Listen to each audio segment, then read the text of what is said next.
Zavedati se moramo, da imunska odpornost ni neka konstanta.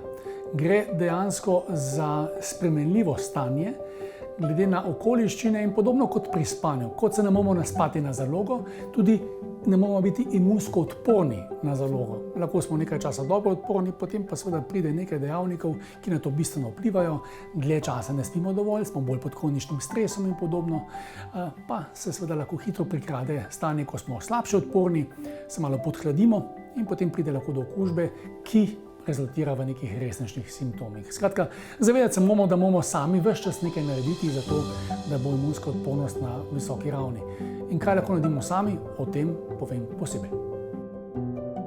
Farmedica, vaš partner pri zdravju.